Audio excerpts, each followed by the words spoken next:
Hello and welcome back to the channel. In today's episode we're going to be taking a look at some speed painting. More specifically, looking at ideas and how they're generated from a seemingly blank canvas into some warm-up drawings and then moving on to some more design-based ideas. So it's a perfect video for those of you that are just starting out with the initial ideas page for your NEA and you're not quite sure how to lay the page out, you want some little ideas, or you just simply want something in the background as you're doing your sketches. Let's get started.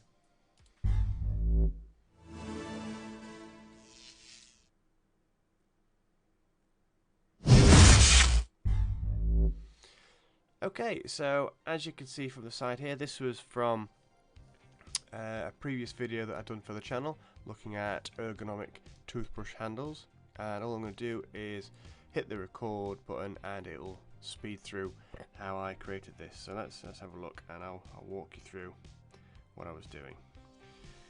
So in the initial stages it's just a case of drawing a toothbrush, and often when I'm designing that's pretty much how I start. I'll start by just trying to sketch out or draw out whatever it is I'm creating. So be it a toothbrush or a pencil pot, I'll just start drawing that.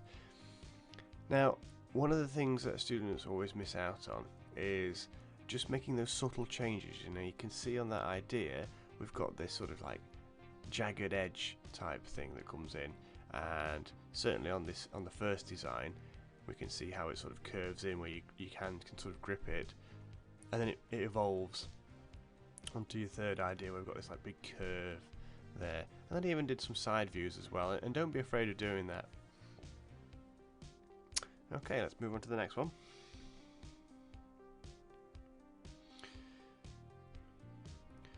So next one was a selection of pencil pots, and as you can see here I'm literally just starting off with warm-up drawings. This is just drawing some 3D shapes just to get myself warmed up, and from that I start doing a little bit more complicated shapes. I add some tonal areas there, and then I give myself a little design brief. It's got to hold 10 pens, must be no larger than 15 centimeters, must have a moving part somehow.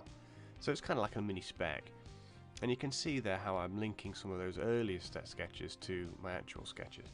Now, I would advise you probably leave your warm-up sketches on a separate piece of paper, and then you just do sort of these ideas down the bottom corner, the 60 different ideas there.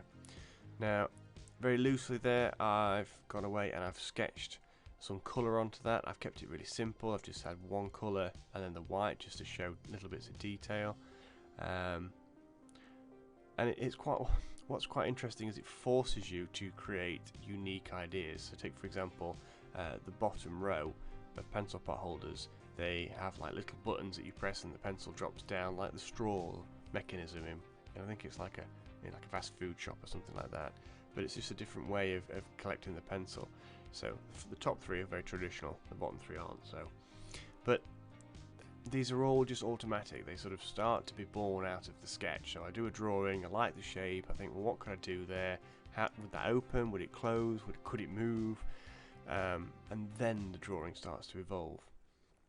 Half of these will never actually get built, but it's just about generating that idea. And don't be afraid of creating an idea that is quite interesting but will never actually get made.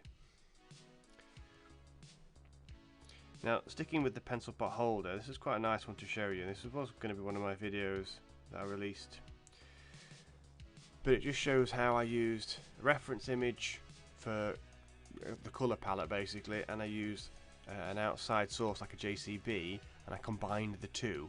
So you can see quite clearly there I use that cylinder, but the industrial shapes that go on the outsides to make the pencil pot holder. And you can clearly see the reference here to the windscreen, I suppose, of the JCB, and then at the back one, of course, there's like the digger parts.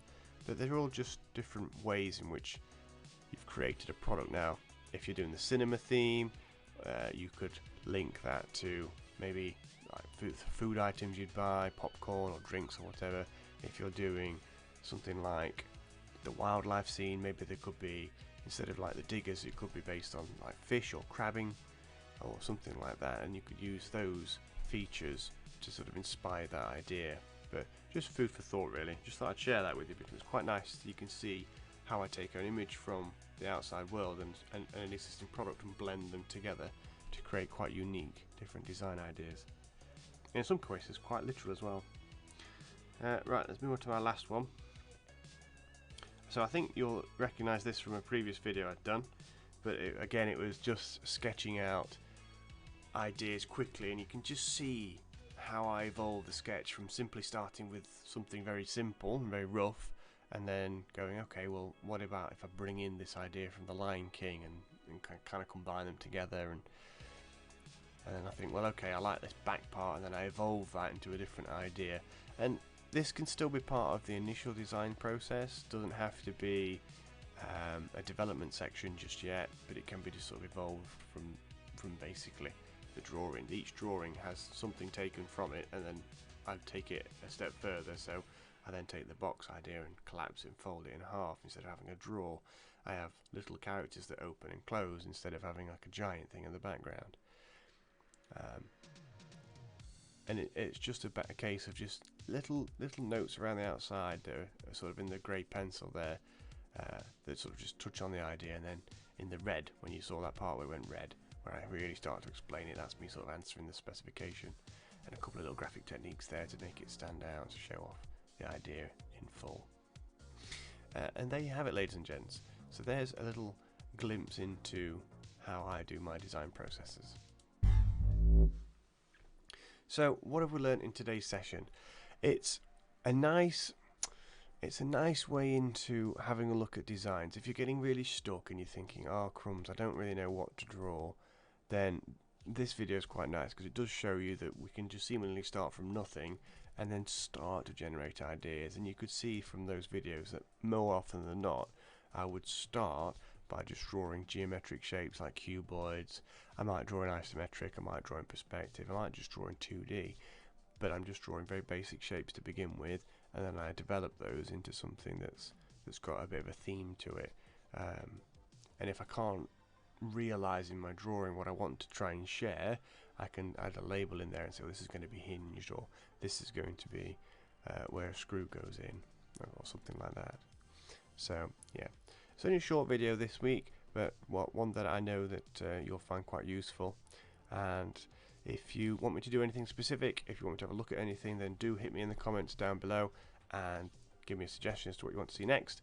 The review of ideas is coming up soon, but I'm very conscious that we're still in September, and the review of ideas for many of the students will be well off in the background. And I think if I start releasing that video soon, it might sort of start making people panic a bit, and there's nothing to panic about just yet, and it's just about chipping away at those design pages and that investigation and the specification and getting that nailed first.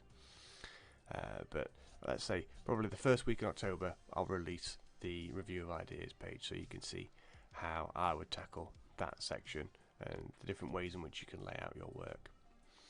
Okay, so what I'll do is I'll probably put a video here to the review of ideas at some point, but in the beginning it'll be a link to a previous video I've got, so if you have missed out on a video, then you can go back and catch up. Until next time, stay safe, don't forget to subscribe. Bye now.